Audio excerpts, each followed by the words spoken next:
Hi, welcome to my questions and answers video. I am going to give you my answers to the questions that you provided in my celebration of my 1500 subscribers video. Thank you for your questions. Without them, there wouldn't be any video at all. This time I didn't get too many questions, so this is going to give me a chance to give some elaborate answers. At the end of this video, I am also going to talk about a genre that I think feels a bit like a bridge or connection between fiction and reality. Well, let's get started. And before, just like a disclaimer, I'm going to give you my honest answers. That is, I am going to be quite outspoken about different things. I am not a YouTuber that is giving you the right answer so that I obtain more subscribers or that I don't lose subscribers. So I am giving you my honest thoughts on the questions. So keep that in mind. And if you don't agree with some things that I share in this video, maybe you can still use those things if you consider them to be folly. You could use them as materials for your role-playing games as a sort of fiction if you want. Okay, let's begin. First we have Serenity. And Serenity's question is, what are your top 5 RPGs? They don't have to be ones you've actually played. I know I like to read RPGs for fun and have played very few of them. Yes, that really happens quite often. We have so many role-playing games and our group is not interested in playing those RPGs, or maybe we can't find a group at the time to play them. So they are just stashed there. We can still enjoy them. We can enjoy the rules, the themes, the story, the lore, etc. But sometimes we are waiting for that chance to play them. And that's why I always encourage solo play. And I know Serenity is a solo role player as well. So yes, it truly happens quite often. And I think it's also possible to have favorite RPGs that you have never played, because after playing RPGs for a while, you get a sense for the different systems, the mechanics, the campaign settings. So you see that game and it's a dice pool system, you know more or less how it's going to work, or if it's a D20 system, or if it's a percentile based system, you already know how things are going to proceed. Okay, well, I think this is a very interesting idea because I usually talk about role-playing games that I have played. I usually mention Hackmaster as my favorite RPG at the moment because it's a very rich simulation of a fantasy medieval style of roleplay, in my opinion, or role-playing game rather. When it comes to Pathfinder First Edition, that's my second place. I'm still quite fond of it. I like so many options when it comes to feats, spells, character classes. Sorry, some people consider it a bit too bloated, but I still enjoy it. I love those infinite choices for enemies, and I know that player characters as well. They feel as if they are just like they have so many options, so much variety when it comes to leveling up and powering up their characters. And in third place I have Call of Cthulhu most of the time, because I love the mythos, I love everything that Lovecraft has created, and the system itself is very simple to understand.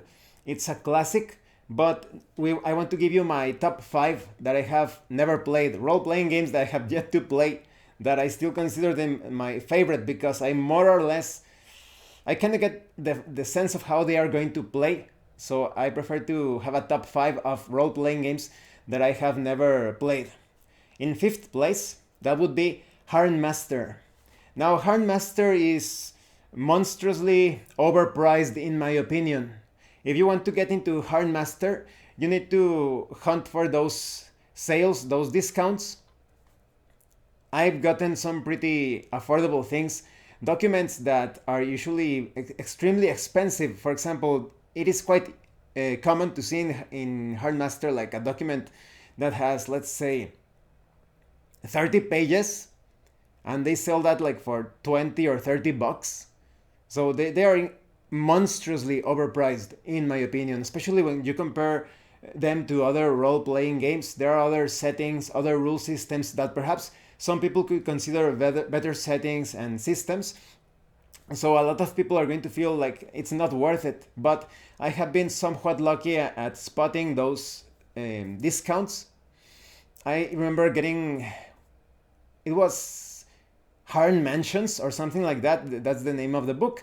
And it's normally available for, I think it was 20 something. And I got it really like for $2 during a special sale. And so if you want to get into Harn Master, you really need to be on the lookout for those discounts. But I think the Harn Master setting and the system, from what I have seen, like I said, I haven't played it, but it feels somewhat similar to Hackmaster. I'm pretty sure that Hackmaster is somewhat of a tribute, perhaps parody of Harn Master. So I think it will be a great idea to eventually play Harn Master with a group if I actually find someone to play it, or to play it solo. But it's my favorite because of the, like I said, the realistic setting, the gritty, no nonsense approach when it comes to combat, character creation. I think I really like that simulationist aspect. Now, when it comes to the other one would be Champions. This is a superhero RPG. A lot of you already know about Champions and Harn Master, but just in case somebody is not familiar with it, it's a very crunchy, again, like a simulationist superhero game, although you can play it as other genres as well. The system is very flexible but very crunchy, and I've heard so many great things about it. I've taken a look at the rules, and yes, it's one of those RPGs, in my opinion, that you don't want to mechanically play every encounter, just the key moments, because some fights, because of the calculations, they can take quite a bit of time. You can play role-playing games however you like. You can represent those action scenes, those fight scenes, etc., zooming into a greater level of detail, like, for example, in a real combat situation. For those that are watching the fight from afar, it looks like the fight is over quite quick, but when you are in the middle of it, your perception of things heightens so much that a single second feels quite long. So I think those simulationist games do a great job at portraying that or representing that. Now, when it comes to the third place, because Harn Master will be the top five, the fifth place, the Champions will be fourth place, and in third would be Heavy Gear. Because I am quite fond of the old computer game. I played it and I enjoyed it quite a bit.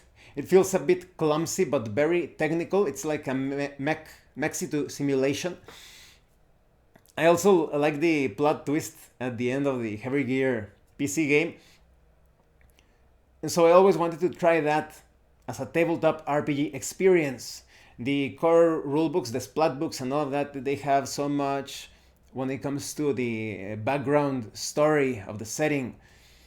And I also like the technical specifications of your mech. You can create any sort of mech. You can choose from any of the mechs available in the different books. So I just want to relive that PC game magic, but in a tabletop environment. In second place would be Kamigakari. This is an anime-style role-playing game. It's a typical, like, almost kind of like, not exactly, but like a team of heroes fighting against supernatural entities. But you have some really over-the-top anime stereotypes and archetypes. You have this guy that has a sort of like a power armor that can transform into a motorcycle.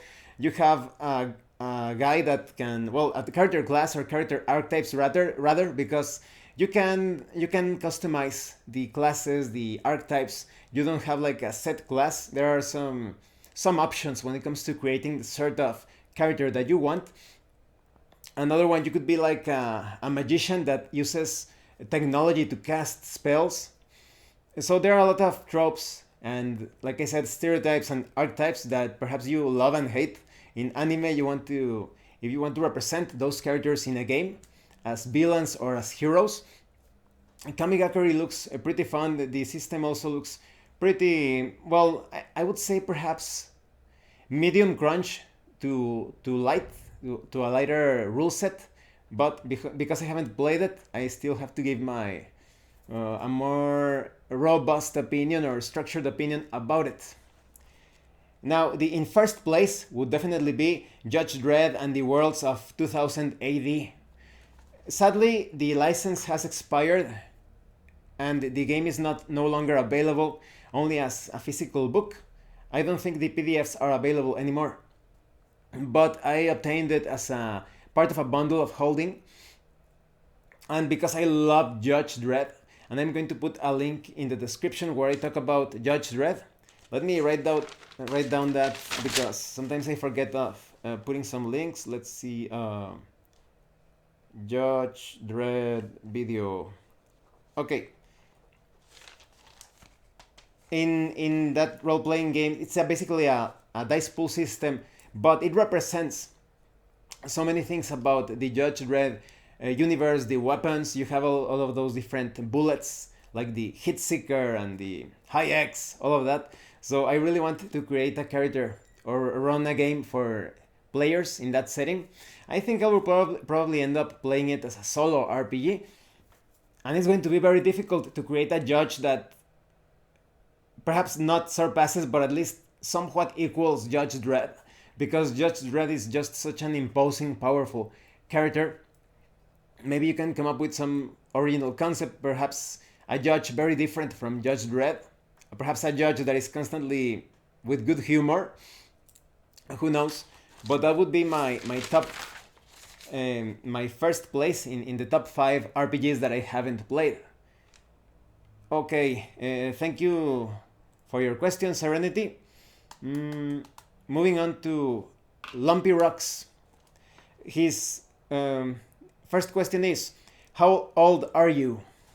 Well, I'm 40 years old, and it really gets me thinking about how we age, because when I was much younger, or perhaps even very little, I had a very different idea of how a 40-year-old guy should behave. My general concept of someone in their 40s would be someone perhaps a bit more dull, not as enthusiastic, very serious. And throughout the years, I have noticed that people that end up like that when they are older, is that because they were like that when they were younger, most of the time. So I always have this intention of getting better as a person, improving as a person as I grow older. And that includes the physical. We will get into that in a few moments, but I think there is a lot of disinformation, some lies told about what should happen to you as you grow older. I remember watching this video about an internet comedian that I would say has fallen from grace. He's still doing some funny videos related to video games and the like, but in recent times he has gotten extremely quite fat. So someone in the comments wrote, well, that guy, let's call him average guy has gotten so fat lately.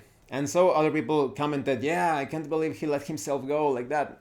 And some guy entered and the comment section and he said, well, it happens to everyone, so it will happen to you. And I really had to point out that fallacy or that falsehood. And I said, I'm 2 years older than that guy, and I am not like him.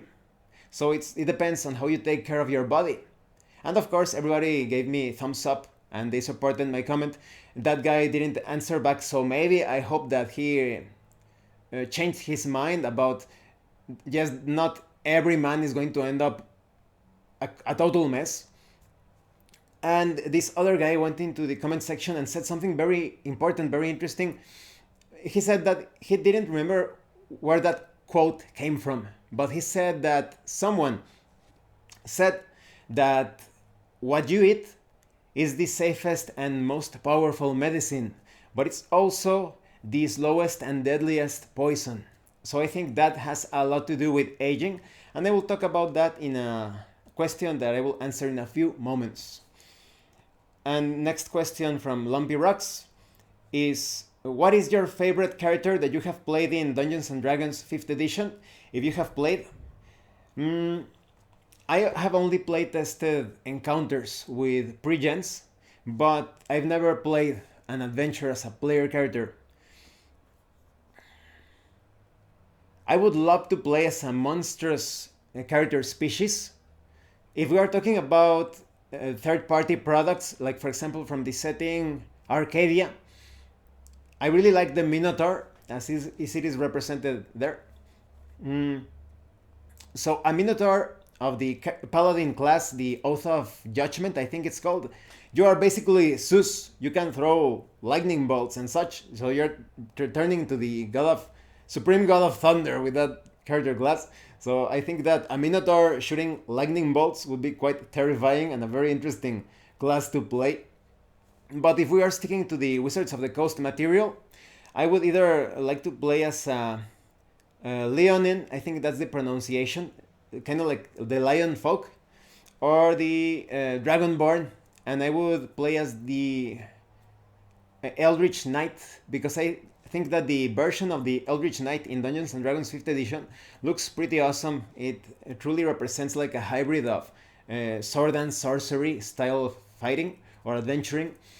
So yes, if I ever play as a player character, perhaps I will get that chance in the future, who knows.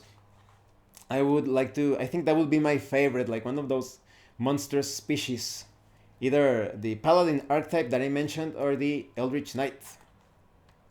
And the next question from Lumpy Rocks is, are you a Dungeon Master, Game Master, or / Game Master? If so, do you have a homebrew world you have created? And also, if you have, can you tell us a bit about it? Well, I'm one of those almost like a forever DM or forever GM sort of people. I do play, but every now and then, like every 3 or 4 years, as a player character in someone else's game. But most of the time, I am running things because I'm usually the one introducing role-playing games to my friends or family members. So I end up like in that role because it's much easier for you to run things. You can't. It's not as easy to take someone and tell them learn how to run things and play as a game master or dungeon master for me. But I actually really enjoy being a dungeon master and game master. I think it's very stimulating to surprise your players with all sorts of plot twists and dangers and seeing them overcome those dangers, and it's very their sense of achievement, the collective fantasy created is so contagious, so powerful, and I really enjoy it, presenting the world in which the adventurers can have all sorts of adventures and misadventures. Okay, now when it comes to a campaign setting or a homebrew setting, many years back, I actually was thinking about getting into video games, but then I discovered that I enjoy playing games more rather than creating them. I did participate in the creation of a, well, let's say, erotic video game as one of the lead writers. I actually wrote the entire thing for the three options of the love interest side of the game, and it was pretty heavy stuff. Pretty heavy stuff, pretty erotic. In fact, the guy, the producer of the game, was from the Netherlands, and even then, even in that place, because those places are somewhat famous for their erotica, and he was like, "Wow, you need to tone it down." So I have that happy experience, but my and I'm not going to mention the name of the game because it really gets a bit heavy. I don't want people to find out what comes out of this creative mind. So in that, in this video game, my video game aspirations, I was thinking of creating this world, but when I decided to abandon the just like the desire to create video games, I thought that maybe I could create it into a role-playing game setting.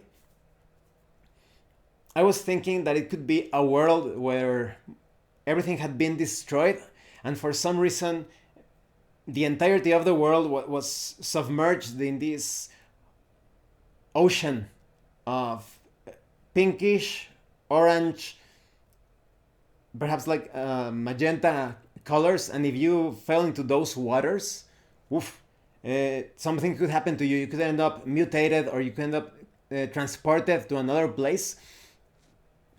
So I never fully developed that in a tabletop RPG for any system, because it just takes too much time, in my opinion. That is, if you enjoy it as part of the hobby, you can create that. Of course, you can enjoy coming up with those worlds, but I always turn to other campaign settings, Forgotten Realms, Ravenloft, anything that you can think of. One of the there are so many, Hyperborea, and it really saves some time. It doesn't take too much time to develop things that have already been established. You just need to tweak a few things here and there. So my world of that strange ocean that covers everything, and you need to travel from island to island using some ships or boats. And there was actually, I was planning of having this way of actually going into the ocean without suffering mutations or being warped or teleported to some other place. And maybe you could find some sunken cities and mysteries under those strange waters. So yes, that's the most that I can say of that setting that I haven't realized yet. Perhaps one of these days, who knows.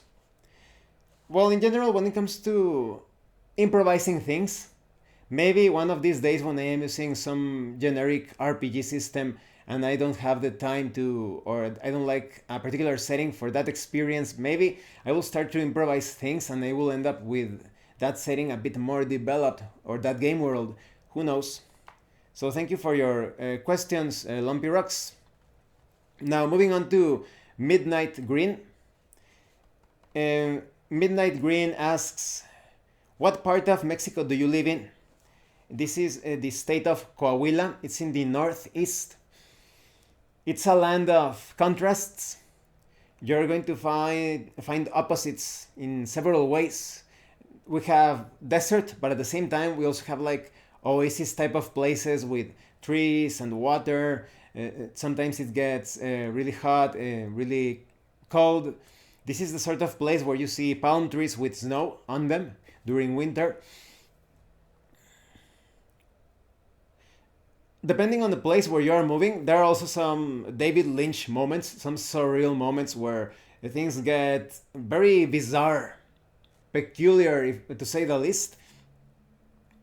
For example, maybe you are walking down the street and you see some person looking at you very intensely at your eyes. And you could say something like, hi or good day, or in Spanish like buenas tardes or something like that. And the person is just going to keep staring at you and staring at you, and he or she is going to walk away incredibly bizarre without answering anything. So there are some weird places like that, but in other cases you can find some pretty friendly people as well. And I really like the contrast that you can experience strong heat, a lot of warmth when it comes to summer and spring, and the winter gets quite cold, because that way you can, someone like me that practices sun gazing, I enjoy practicing that during the warmest season. And when I want to practice Wim Hof during winter, I, like many of you know, that I take showers in cold water and expose myself going out almost completely naked into my garden during winter to strengthen my body. So that's perfect. This sort of place is perfect for those extremes. Next question from Midnight Green. He said, I noticed that the food that you share is vegan. Is that a conscious choice, or is that just a part of your diet? I think there could be some. Yes, it's definitely vegan. He's referring to a dish that I created myself. I consider it like my original recipe. I'm going to put a link. Let me write that down. The link to spaghetti. It's basically a spaghetti that is combined with, well, it's seasoned with turmeric, and I also add pepper, lemon, olive oil, and it's combined with guacamole, avocado, when in Spanish we call it aguacate, and tomato. And I also add sauerkraut, pecan nuts. I recently added pineapple, garlic, so you add a bunch of things, and that dish is quite powerful. It's incredibly tasty. Right now, my mouth is watering just to get it. Very nutritious. It's going to get you through the entire day. That is, I always eat it as breakfast, and it gets me through the day. And I only have to have dinner. I enjoy dinner in fruit. That is, I I eat fruit for dinner. Usually bananas and mango, and well, apples sometimes. So it's mostly fruit. Mm, well, now I'm going to give you my reason as to why I eat that sort of. I would consider myself rather like a vegetarian because sometimes I eat dairy, but I always eat everything organic. For example, on the dairy side, I eat organic pizza, that is cheese, that has not been pasteurized. It's taken straight from the cow without the pasteurization process. That process is horrible.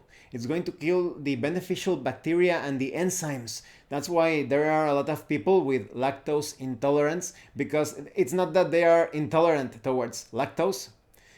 It's because they are not tolerant of the chemicals and the hormones that they are putting in the milk, and because the milk, like I said, has been pasteurized, the good bacteria has been killed and only the harmful bacteria remains. So if you are lactose intolerant, try going raw, and it's going to, maybe you will, unless your digestive system has been completely ruined by processed foods and pharmaceutical products, you will be able to enjoy that. Because many years back, when I was like 20 something, the doctors, I started to have digestive problems when it comes to milk and eating pasta, and the doctors were like, oh yeah, well, you're lactose intolerant, or oh, you have irritable bowel syndrome. And when I started to eat raw things, that is organic pasta, the raw milk or cheese, I have no problem with that. So it's the processed food that is harmful, it's poisonous. But now when it comes to meat, because I haven't eaten meat in 3.5 years, I think there is a malicious agenda against meat, and I will tell you about that, but there are also some cons to meat. First, the malicious agenda, I have mentioned this in another video. You know that meat on the short term is very nutritious. You eat meat, you become strong, you are actually, it's good for your brain, but on the short term, I will get to that in a moment. If you don't have good knowledge of nutrition, you don't have a balanced diet, so to speak, your brain is going to shrink if you don't eat meat. So this goes back to the Middle Ages, where the peasants were being kept from eating meat to keep them weak and not very smart. Remember, it's forbidden to hunt in the king's forest. So the poor people, they were starving, they needed to eat rats and pigeons. And that's why in some cases knights are represented as very strong individuals, but it's not so much that. Of course, there were strong knights, but it's because the peasants were so malnourished that a single knight could fight like against 10 peasants, because they were all dying. They were starving. They didn't have meat in their systems, and of course they were quite ignorant. We are talking peasants in the city, because people that lived in the villages, in the outside, that were more in contact with nature, they were stronger, and I would say more intelligent perhaps. So it was common for a knight to take on many individuals that were starving. Oh, the strong knight, or rather the poor weakened enemies rather. If we take a look at the Roman legionnaires, they took people from the fields, the farmers, the workers, the ones who lived more in tune with nature. They were the strongest legionnaires. And if they took legionnaires from the cities, they had to receive a lot of additional training. because they were weakened by their commodities, their luxuries in the cities. So it makes sense.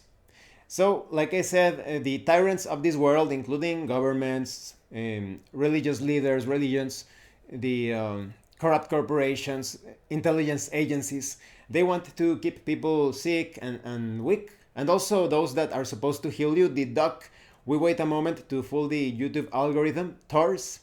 So the ducks, let's call them the ducks. They are in cahoots with the food industry. So the food industry produces harmful foods, the processed foods. You eat them, you get sick, you go to the doctor, and the doctor gives you petroleum-based pharmaceutical that is not going to cure you. It's going to eliminate the symptoms, but the problem is still there, destroying your body. That's how you get cancer, diabetes, etc. partly.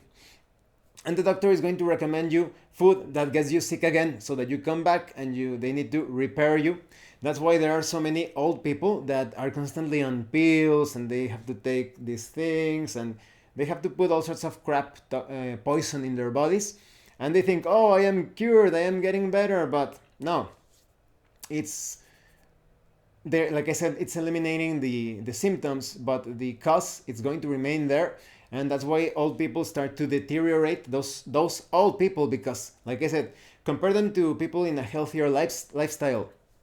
Leonidas, he was 60 years old when he fought at the Hot Gates, from the 300, the Spartans.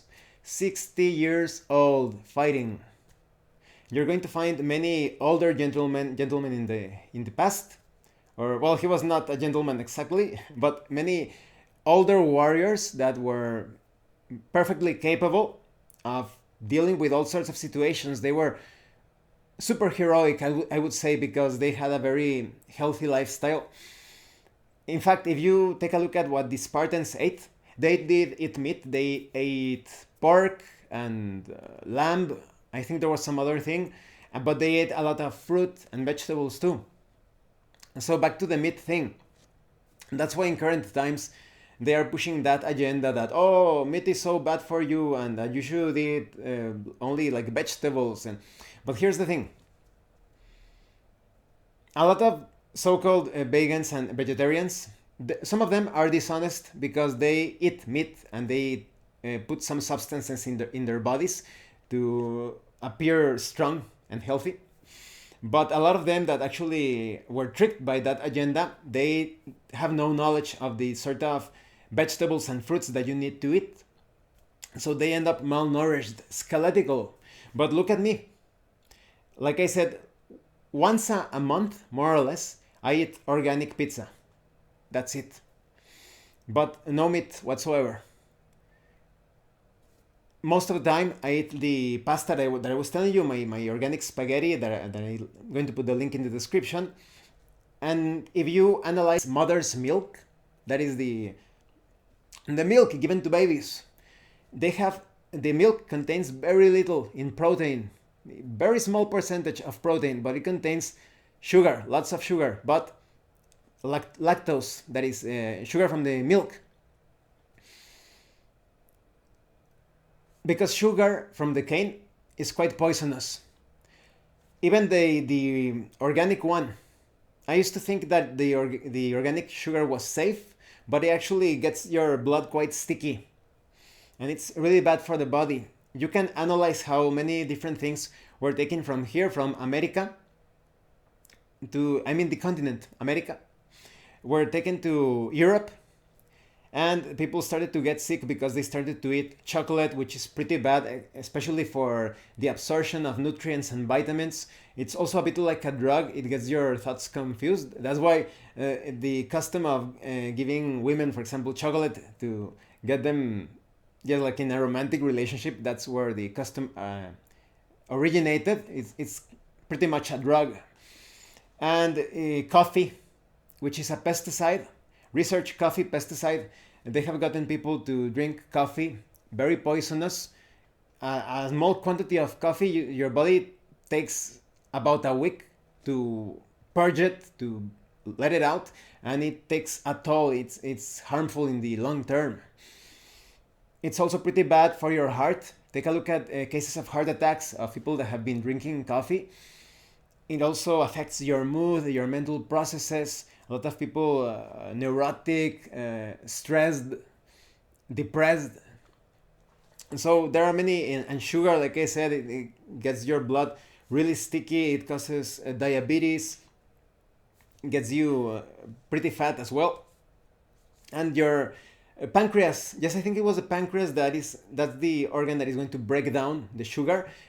It's so difficult, and that's why sugar is so addictive to the body, because you eat sugar and you obtain the energy from the sugar, but then your pancreas is like, oh, I need to put this work, I'm dying over here trying to break this down, and you end up so tired, you need extra energy. So your body identifies sugar as the quickest way of obtaining energy. So it's a vicious cycle of obtaining energy, the same energy that is killing you, and you are left exhausted and you need more energy, and so on. You keep on eating sugar. That's why it's so addictive, and this applies to many other things. So back to the meat thing. Many vegetarians and vegans, they do not have a balanced diet. When it comes to meat, like I said, on the short term, it gives you the nutrients that you need, but it's very difficult for the body to break it down. If your body has the capacity of obtaining energy from something, that's not the best way of energizing your body. It's like different vehicles in real life. There are more sophisticated fuels. You cannot use the same fuel source for every sort of vehicle, for a truck or for a plane, or even different types of planes, different types of cars and trucks. They need different fuels. It's the same with the body. You may end up ruining your body if you don't give it the proper fuel. And like I said, meat is definitely nutritious on the short term, but I have observed as the years go by that everyone that is a carnivore, constantly eating meat, they are not very healthy. I've noticed that many things when it comes to health, when you reach 35 years and above, they start to decay. They lose their hair, they have bad eyesight, their skin looks horrible with warts and zits and like colorations or stains. They start to lose muscle mass, they start to become fat, their organs start to fail. So I don't like it, and I hate how there are so many people trying to trick others into getting sick for their own benefit. And so in my case, I decided to try it out. I decided, no, I'm not going to eat meat anymore. I'm going to have a good balance of, like I said, based on the mother's milk concept, I'm going to include sugars, but healthy sugars. That is fruit, honey, and well, you could consider that the cheese has some sort of sugar as well, the lactose perhaps. And stevia is a sweetener. I don't. Stevia is really good for the blood pressure, but I don't think it's going to provide some sort of energetic benefit. But it's great for your blood pressure. But if I want to sweeten something, I add stevia, and so forth. I started to see how, as a 40-year-old guy, well, now I recently turned 40 this year, but from 35 to now, I have noticed many positive changes. My muscle mass has actually developed better. I also think that there is this myth that they say that if you do not eat meat, your testosterone is going to go down.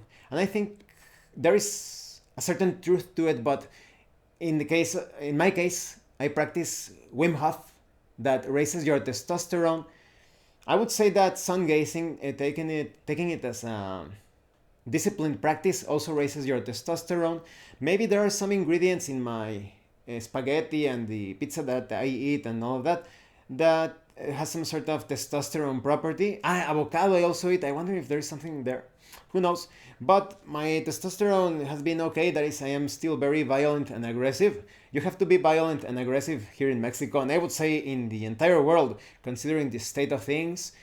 Violence and aggression is actually a very important. They are very important qualities or forces rather.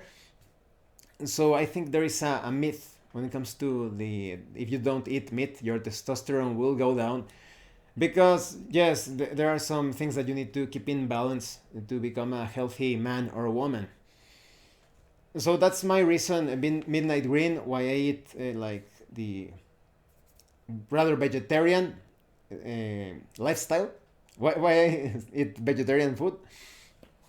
Because I noticed that it has many benefits for my body, and the friends and family and relatives and acquaintances that I have recommended that, oh, you're not feeling well, um, go for a more natural, unprocessed diet, eliminate meats. One of my friends, his grandma was constantly with heart problems and blood pressure problems. She was hooked on these pills given to her by her doc. And I said, what does your grandmother eat? Oh, she loves to eat cakes and cookies. And I was like, all of those things that are not organic, that come in sealed packages, they have poison. Just take a look at the ingredients. You're going to see also so many ingredients that come from labs. They are there to kill you. They are preservatives that slow down the metabolism of the person, and that is going to kill you. And I told him, get rid of all of those things. And now his grandma does not no longer take those pills. Okay, moving on. What is it? Uh, if you could have only one RPG book on a deserted island, what would it be? That would be Scarlet Heroes, definitely, because it's such a complete role-playing game. You have it's basically a pseudo clone of Dungeons and Dragons, but you have your classes, your magic system. You have so many tables to generate adventure sites. You have a complete solo system. So it would be my go-to book for a deserted island sort of situation. And you can also play it with other players. So if you encounter another survivor in the deserted island, you can play it with that survivor. And thank you for your questions, Midnight Green. Moving on to Randrog. Randrog asks or comments, I've noticed that you cover games with strong occult themes and have discussion about using elements of the occult in gaming. Are you a practitioner or do you just find the theme interesting? Yes, well, I think that it's quite obvious because of the things that I have mentioned in some of my videos, that I am a practitioner of the occult. But I think there are some stereotypes because the occult is kind of like philosophy or art or science. In fact, it's a combination of all of that. That is, it's not like a religion. It's not like Christianity or Islam or something. It's more like a field of philosophy, you could call it. It's basically trying to work with things that are hidden from our senses, from our perception, from our understanding. I've always been drawn to magical things and scary things since I was very little. When I was very little, I was quite terrified of many things. And religion didn't help, of course, because religion wants you to be afraid. You should be powerless unless you pray to some cadaver, some dead guy hanging from a stick, or some dead prophet or anything. They want you to be afraid inside their dogma and doctrine. And don't you find it very curious that religions never tell you to pray for the death of the evil people in the world? They will never do that because they will be committing suicide. For example, Christianity, why don't they pray against those these words? You know how YouTube ends up banning your shadow banning your video. You know those evil people that abuse minors in a very gross way. Why don't they pray for the death of those people? Because they are like that. Many of the people in their ranks are doing that. And so yes, the occult is not like a religion. It's, like I said, like a field of philosophy, but it does come with some horrible stereotypes. When you mention the occult, mostly thanks to religious propaganda, you probably imagine like some cultist from the Cthulhu mythos sacrificing someone and calling something, but that's actually a religious person, a cultist, a cult, not a cult. An occultist is takes a more scientific approach, even though it's not exactly science. You can predict some things, but some other things have more to do with the realm of philosophy and art. It's something that is experienced on an emotional level, rather. And you have to see the changes when you carry out those occult operations, and you see that, oh, I did this and suddenly this happened, like almost like a coincidence or luck, and you keep trying the same thing and you keep obtaining those results, and well, you see that there is something to the occult, something beyond the normal perception. Just to give you something that could be considered occult, that everyone can try, the Wim Hof method. This is taking breathing methods from the East, from Tibet, the fire breathing method, and you condition your body, you carry out the breathing. There are many Wim Hof tutorials here in YouTube, and you expose your body to extreme temperatures little by little, and suddenly you feel a bit superhuman in that regard, that you are able to tolerate many things, be it exhaustion or pain or extreme temperatures. You know how Wim Hof is always swimming like in icy waters, and he has the Guinness record. I don't know if someone has already broken it, but he spent more than 2 hours encased in ice. That is, he got into this like a compartment, and they started to fill it with ice, and he was there perfectly fine for 2 hours and who knows how much time. So there are some occult things that you can verify, but that goes beyond the more, I would say, the riskier things. For example, angelic and demonic evocation, that it can really ruin your entire life. You can end up, if you get in trouble with one of those entities, it won't let you rest for the rest of your life unless you end up possessed or killed in some way. And like I said, maybe some of you are hearing this and they are thinking, oh, this is complete nonsense, or you're crazy or something. Well, just use this information like for your RPG settings or something, like a fictional thing.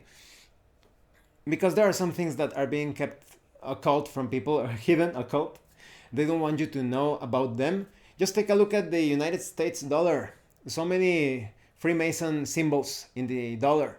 And all of those, the richest, most resourceful, I wouldn't say the most powerful people, because their power comes from a darker place, from demons and such. But let's say the slaves of the demons. We are talking people in the government. The governments, the religious leaders, the the bankers, the ones that run hospital. And we wait for the YouTube algorithm. Alls, they are always engaged in those activities, in those degenerate ceremonies. That's a perversion. They use the perverse side of the occult, I would say. Or rather, no, it's pretty much religion. They are worshipping their demons and they are carrying out sacrifices. They simply have nothing to do with the occult. So yes, that's why I am a practitioner of the occult, and I like to talk about role-playing games with occult themes. And I also find the theme interesting as well. Okay, moving on to Squire Kep's. Oh, thank you, Randrock, for your question. Now, Squire Kep's questions. What RPG rule system are you most likely to turn to run a game? Has your choice changed over time, and why? Yes, before, let's say if someone wanted me to run a role-playing game, I usually turned to Tunnels and Trolls. But when I learned about Quicken Classic, my review, I'm going to put a link to my, let me write that down, link to Quicken Classic. Okay, Quicken Classic is a fantasy role-playing game, but it's the simplest system that I know, so it's very easy for me to prepare any sort of session immediately with someone that has never played role-playing games before. The system is so simple that you roll a single die for the entire party of adventurers, and the stats for the adventurers, they are quite compact, to the point that you can have the stats for 6 adventurers in a single sheet. So I love that role-playing game. It's definitely my favorite system to turn in a hurry, or like, oh, can you run an RPG session for us? And I would use Quicken Classic. Okay, of the Dungeons and Dragons editions, which one is your preferred? I can include Retro Clones, White Box, OSE, Osric, etc. and some reasons for the choice. Okay, my favorite advanced dungeon, my favorite edition of Dungeons and Dragons is Advanced Dungeons and Dragons Second Edition, mostly because of the nostalgia. It's the first role-playing game that I learned how to play, so it really takes me back. And I love the settings, the way that they handled uh, Forgotten Realms and Ravenloft, Dark Sun, Spelljammer. It's like the golden age of settings. They were untainted by several things. Well, obviously, they were untainted by politics. Unlike today, they take those settings and they deform them to represent political views. Very sad. But they are also, I think they were kept safe from when the OGL first came out. A lot of material was produced for different settings, and in the case of Wizards of the Coast, they also started to produce so many books and splat books and expansions that were open, obviously quite open, or lend themselves quite well to be used with the OGL or the free license. So I think there was a bit of like a distortion of the essence of the settings. Sometimes they just came out with material that was poorly balanced. They didn't put too much thought when it comes to the lore, the background, the meta plot. It's more like they wanted to sell so much in such a short amount of time that, yes, many things felt a bit rushed during Dungeons and Dragons 3.0, 3.5. That's why sometimes they came up with updates. I really hated that how they had, for example, in my book over there, the Forgotten Realms book for 3.0, they started to come up with these expansions and splat books that were correcting things in that book. So yes, I didn't like that. You could say that it was the plan all along to sell more things, but I think they distorted many things about the settings. But definitely, when it comes to system of choice, Advanced Dungeons and Dragons Second Edition, because of the nostalgia, because of the many customization options throughout the years. Later on, there was these three black books: the Skills and Power. The one was the Combat book. I forget the names, but I have those three books, but in PDF. And there are so many choices to customize the existing classes. And I love, like I said, that old school feeling of those golden age settings. Now, next question. Do you use house rules a lot in your games, or do you prefer to hew close to by the book play? I tend to stay by the book, but whenever something happens that doesn't make too much sense with the existing rules, I definitely use rulings or judgment calls. I rarely keep like a record of those rules for future reference. I'm more like on the Arneson style, handling each situation case by case. So you could say that I mostly stay by the book with occasional rulings. Okay, next question. What supplemental book have you found most useful for scenario design? That would be the Ultimate Toolbox. It's a bit tied with the adventuring, the Tome of Adventuring Design, the Tome of Adventure Design, but the Tome of Adventure Design is more focused on adventure sites, on the dungeons, on the castles, the mansions, etc. And the Ultimate Toolbox, you can pretty much design the entire campaign world and the adventure sites with it. Everything that you can think of, the taverns, the non-player characters, the adventure sites, the geographical features, everything. Everything is right there. So it's also excellent for solo play. It's a time saver, and because it's very well organized and structured, you can also use it for improvised play. You can open the book, make some rolls, and oh, this is what happened. Now, next question. For solo play, do you have a preferred system? For solo play, I've said that Scarlet Heroes is perfect because of the completeness, but in terms of ease of picking it up and playing it always all the time, even if you have abandoned the system and you go back to it and you want to play just a quick game, Tunnels and Trolls, specifically Deluxe Tunnels and Trolls. The combats are also solved quite quickly. The skill system based on saving rolls, it's also very easy to handle, to understand, to apply. And for some strategies and tactics in combat, you make a check to see if your idea was a success, and then you get a bonus to your attacks, or the enemy suffers a penalty to his damage reduction, or something else could happen. So it's a very flexible solo system, in my opinion. And remember, all of this, I mentioned this in other videos, but I am constantly playing and replaying games and knowing about new games. So maybe in a few years or so, or in a few months, I will have a very different opinion of my favorite role-playing games to play with people or to play as a solo experience. Now, this concludes the questions, but to close this video, I wanted to talk about the cyberpunk genre, because I saw this video by Notepad Anon. I'm going to put a link to his video in the description. He was talking about cyberpunk as a genre, and it got me thinking about how cyberpunk actually also happens in real life. I would say, personally say that cyberpunk, we are in the earliest stage of a cyberpunk era, perhaps, and I think it's very important to stop that. Maybe, I don't think it was mentioned in Notepad's video, but cyberpunk for me has a lot to do with the definition itself. You have this cybernetics aspect. People hear about cybernetics and they think that it has to be something very high tech.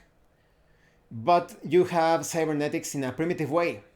Someone that is controlling a puppet using strings and those wooden things that you use to control puppets, that's cybernetics as well. Because the Greek root of the word is cybernetics, which was kubernetikos, I think. It means to steer or to drive or to control.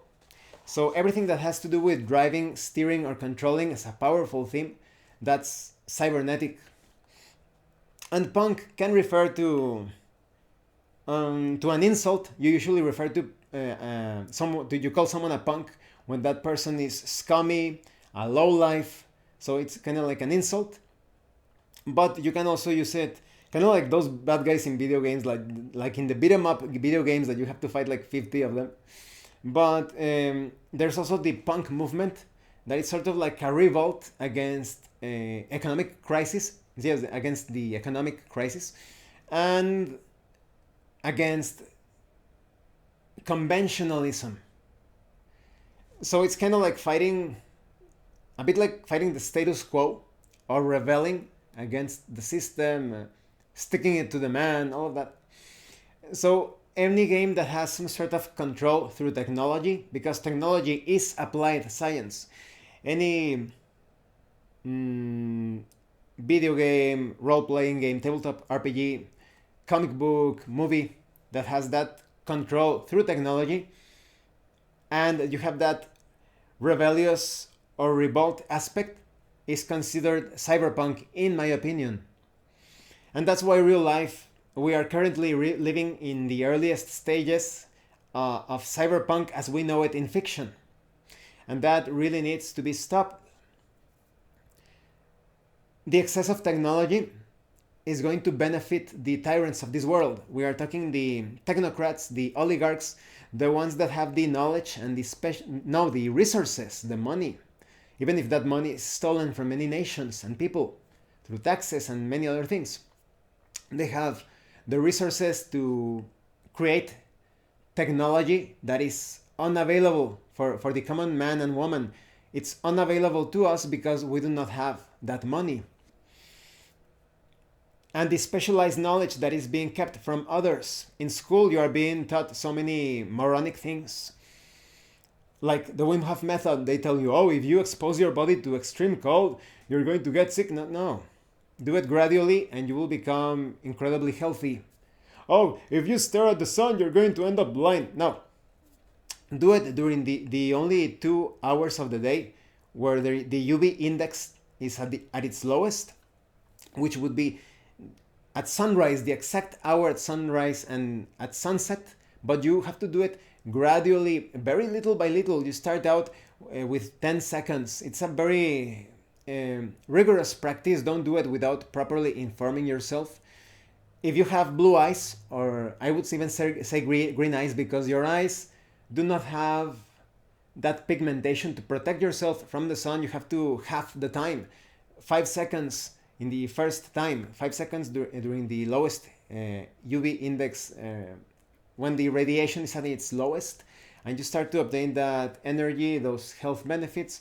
But like I said, a lot of you are hearing this and they are thinking, oh, you're crazy. I have completed the entire course up to 45 minutes of staring at the sun during the sunrise. That's the time that I chose to carry out the practice, and I'm not blind. But like I said, if you don't think this is possible, just use it as some sort of quirky thing in your role-playing games, or ignore it altogether. They tell you at school that so much disinformation, like I said, about temperatures and the sun.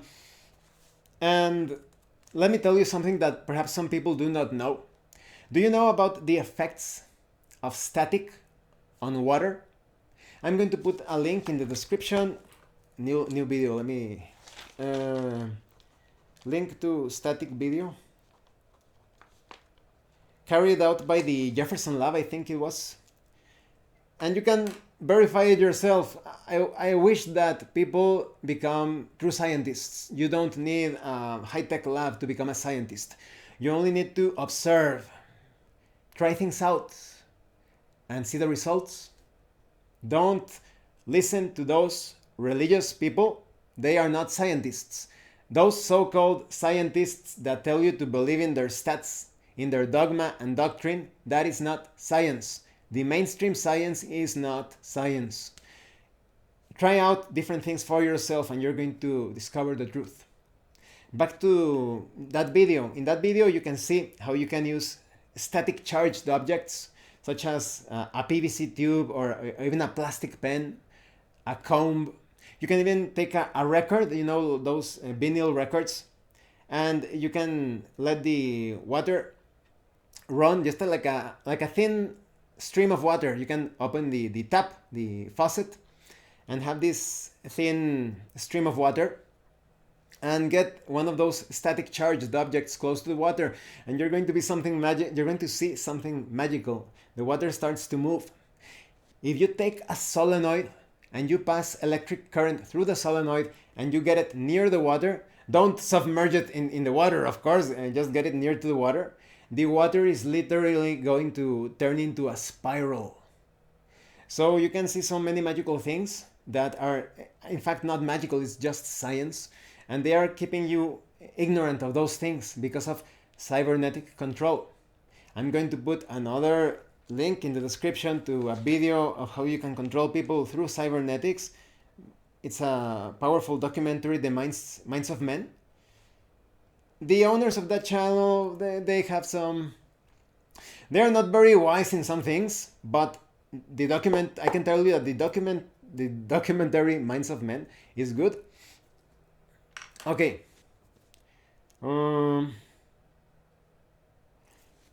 So we know that subtle energies like static have some control over water or upon water. In fact, I would be worried, and you know, you can verify it, this has been verified in labs.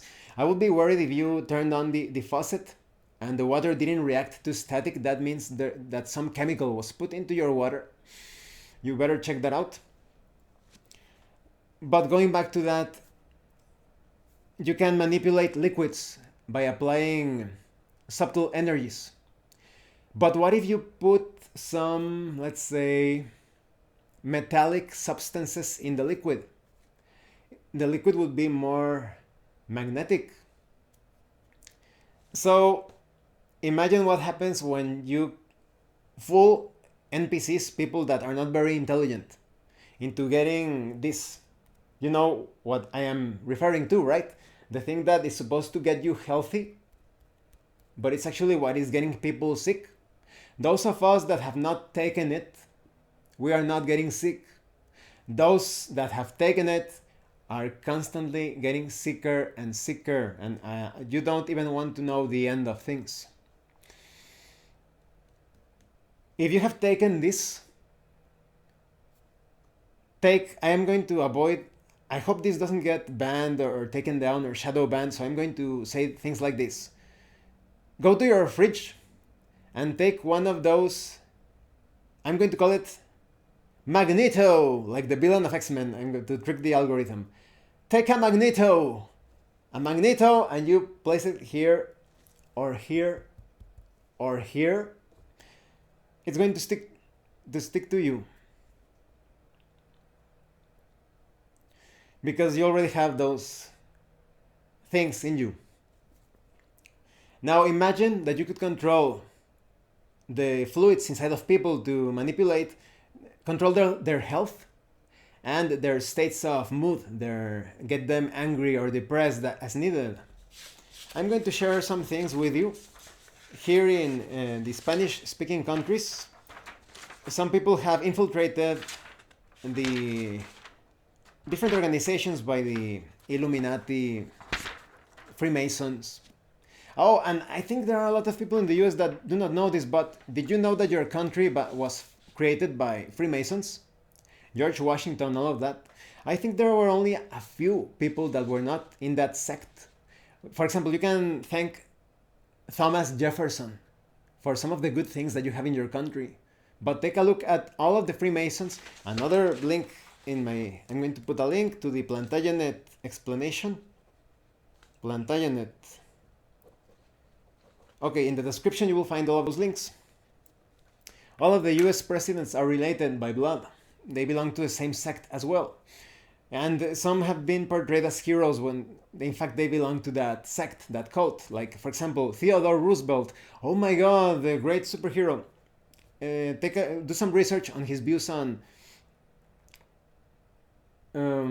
reducing the population. Can you say this? We wait a little bit. Genix. We wait a little bit. Genix. His views on that. And there are some photos on him in full Masonic regalia. If you do not know who the Freemasons are, I'm going to put a link to Freemason movie. I recommend that you watch that black and white film because it cost the director his life. He was an ex-Freemason and he wanted to tell people the truth, and they killed him for that. So back to Cyberpunk. Let's see if you can take a look at this image. I'll try to get it into focus. Excuse me if the video gets a bit choppy. Why does a palm tree have metal pieces coming out of it? Why do you need to climb a palm tree? And why are there diagrams to insert? I didn't have it in this sheet. Well, there are diagrams to insert antennae and hang antennae from different trees. Let me see if I can get it over here. Well, let me turn it around. There's also some plans to let me get that into focus, excuse me, to get antennae, disguise them as the facade of a building. There are even photos and diagrams of how to disguise antennae as water tanks on top of buildings.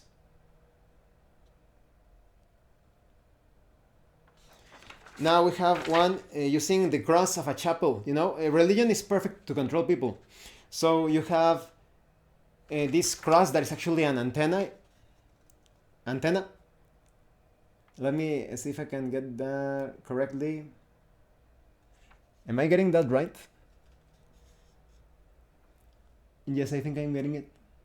So you can build a chapel to disguise, an antenna to control people. That's cyberpunk. Some things, inorganic things, have been placed into your body and they are using those to control you. Another link. Do you remember those blind people that were supposedly cured by attaching cameras to their eye sockets. Eye video. Okay. It turns out that their artificial eyes went completely black, completely down, because the companies that made them were in bankrupt. So now those people that were perceiving the world suddenly had moments where their world went completely black. Their eyes were turned off because they were no longer receiving repairs and updates. So if you start to introduce things into your body, because that's the part of the agenda, they want to replace so many things about people. They want to change our bodies so that they start selling us the replacements. Like the Skum, like Elon Musk, or rather Lone Skum, he wants to push the agenda. Elon Skum video. Lone Skum video of getting people putting transistors and chips and who knows how many other sorts of crap into our bodies so they can constantly sell their replacements. Do not trust politicians, don't trust technocrats, don't trust religious leaders. It's time to open up our eyes because we are living in a cyberpunk world. Now there is something very disturbing that... back to the antennas before that. Okay, what's the purpose of the... curious thing about the antennas. Do you remember... or the antennae. Do you remember when they started the whole...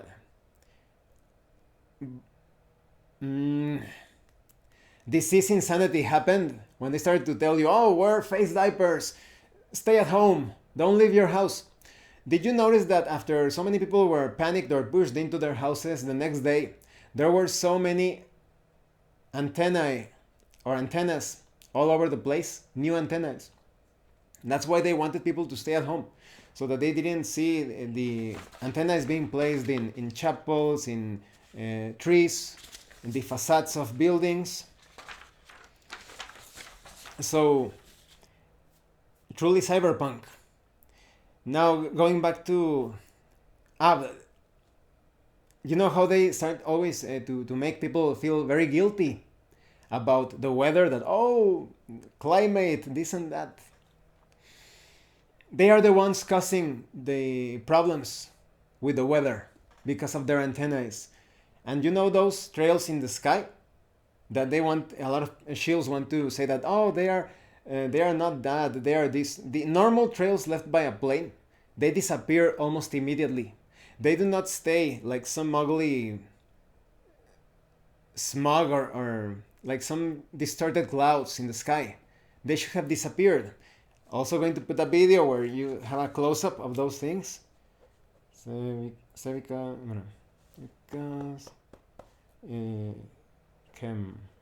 Okay.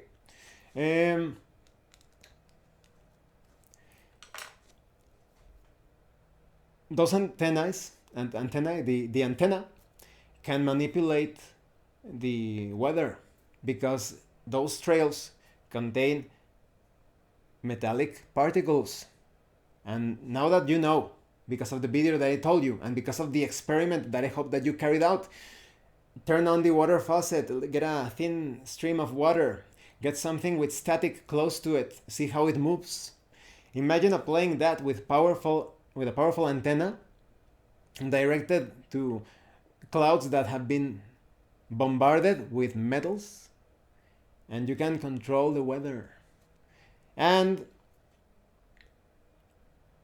when it comes to cell phones, another cyberpunk aspect, I recommend that you look into how to create a Faraday cage. A Faraday cage is basically taking a lead box or a typical metallic wrap and wrap your cell phone perfectly, absolutely perfectly. There are videos telling you how to do it because it's a cancer machine. It's constantly producing radiation, producing tumors, damaging your health. Be careful of wireless things as well, because they can be waves or signals can be sent directly into that. You know how they make fun of like the tinfoil craziness and all of that? That the tinfoil hat doesn't work because in order to isolate something completely, it has to be completely sealed. Like in the case of a cell phone, In the case of the tinfoil hat, the only way that that thing would work would be if someone was bombarding microwaves directly against you. This has been seen in Spain. Another video is by the company from Elon Musk, Starlink. Starlink. He has been directing his probes to evaporate the clouds.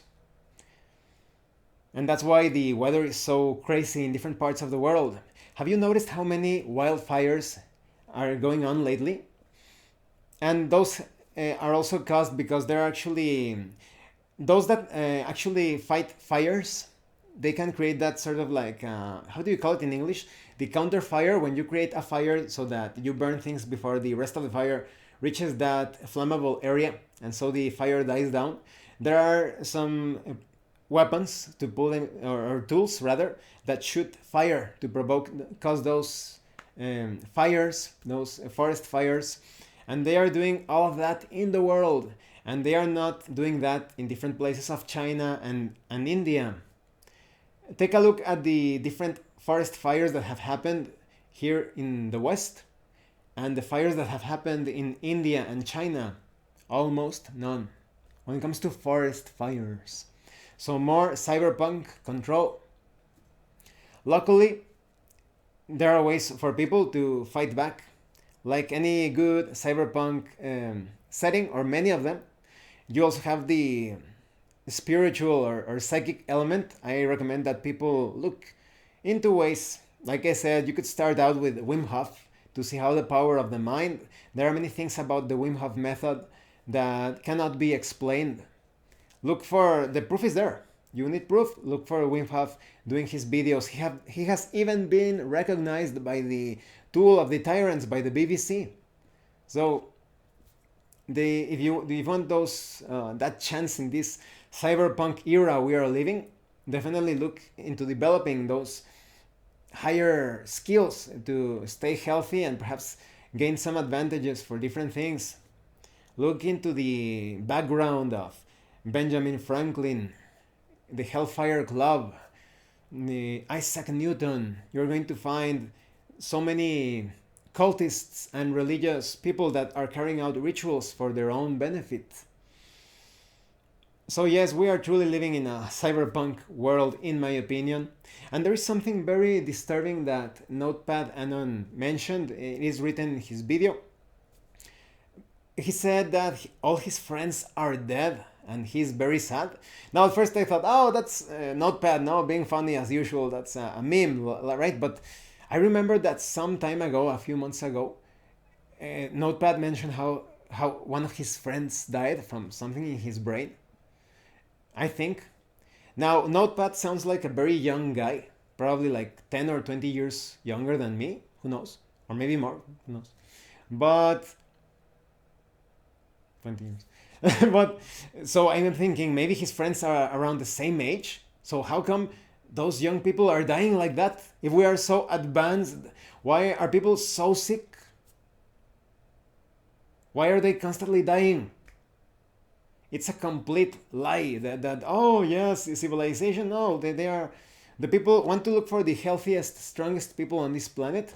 Go to the humble fishing village, the humble village near the mountains. You're going to see people living in their 80s, 90s, but with great strength and vigor. Not the typical fat guy that is bald and with man boobs and with eye problems that they need to take their pills or they need to take this and that. And don't think this is an attack against those people. It's an attack against the condition itself. People should not be ill like that when they grow older. They should become wiser and potentially stronger. That's the ideal. Again, look to the past, to those amazing heroes. Because I know that a lot of you are going through those problems. I know a lot of you have actually accepted that. I sometimes read comments and someone says, hey, I'm fat and bald and I have eye problems. I wouldn't be able to survive in that place. That's a very realistic way of putting it. So I hope I think there is always a chance. Perhaps in some critical cases there is no chance. But I think there is in most cases a chance to become healthier, stronger. Stop eating processed things, turn to more natural things. What is killing you is basically the soft drinks that you are drinking, those fast food and the pizzas that you are ordering that are not healthy for you. That's why you're looking at like some sort of Aztec idol, or rather Mesoamerican idol with boobs and weird protuberances and all of that. Start carrying out a healthy lifestyle, and you will see how all of that will start to disappear, because all of those things in the body are rolls of fat. It's your body trying to save you. You have a toxin put into you, and your body tries to encase it or encapsulate it into this ball of fat. And that's how people start to become fat. You have so many like small capsules of pathogens and toxins that you have captured, and your body is doing its very best to purge them before it dies. So yes, definitely some things to consider. I hope this video was entertaining and informative. I'd rather be the person giving you some information and you think, oh, that guy is crazy. He's crazy. If you took this, place magnetos in here and here and to see what happens, and then you tell me, and even better, observe how you are getting sicker and sicker and sicker. Well, those of us that do not take that, we are healthy and strong. Maybe in 10 or 20 years, let's see how I end up. Right now, I am 40 years old. If you think, well, that guy looks kinda decent, kinda nice in terms of wellness. Let's see if 10 or 20 years, if I still remain like that. But I think that those that are watching this and are being tricked into poisoning their body, maybe there is still a chance if you turn to a more natural lifestyle. Who knows? Well, thank you for your questions again. Thank you for watching this video. Thank you for your likes and comments. If you have any other questions or comments, please let me know. And thank you so much to those of you that are going the extra mile to support the channel. The information on how to do that, if anyone else wishes to further support the channel, you will find the information for that in the description. Once again, thank you, and see you later.